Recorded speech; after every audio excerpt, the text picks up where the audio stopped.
नमस्कार लाडक्या बहिणींनो, आपल्या चॅनलमध्ये तुमचं स्वागत आहे। आज तुम्हाला लाडकी बहीण योजनेबद्दल एक मोठी आनंदाची बातमी सांगणार आहे। सगळ्यांना माहित आहे की लाडकी बहीण योजनेची ई-केवायसी करण्याची शेवटची तारीख 18 नोव्हेंबर होती, पण राज्यामध्ये पाऊस, अडचणी, सिस्टीम चालत नसणे या सगळ्यांमुळे खूप बहिणींची केवायसी वेळेत झालेली नाही। आता सरकारने खूप महत्त्वाचा निर्णय घेतलेला आहे। केवायसीची नवीन अंतिम तारीख आहे 31 डिसेंबर। होय बहिणींनो, आता तुम्हाला अजून जवळपास 1.5 महिना वेळ मिळालेला आहे।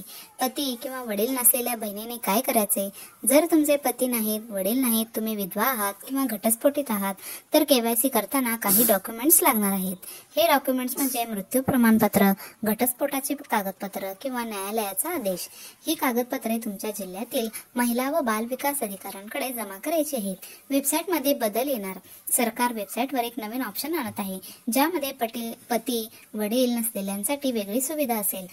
जसे वेबसाईट अपडेट होईल, मी त्याचा पूर्ण डेमो दाखवत आहे। शेवटची गोष्ट म्हणजे लाडक्या बहिणींनो, केवायसी 31 डिसेंबर पर्यंत नक्की करून घ्या।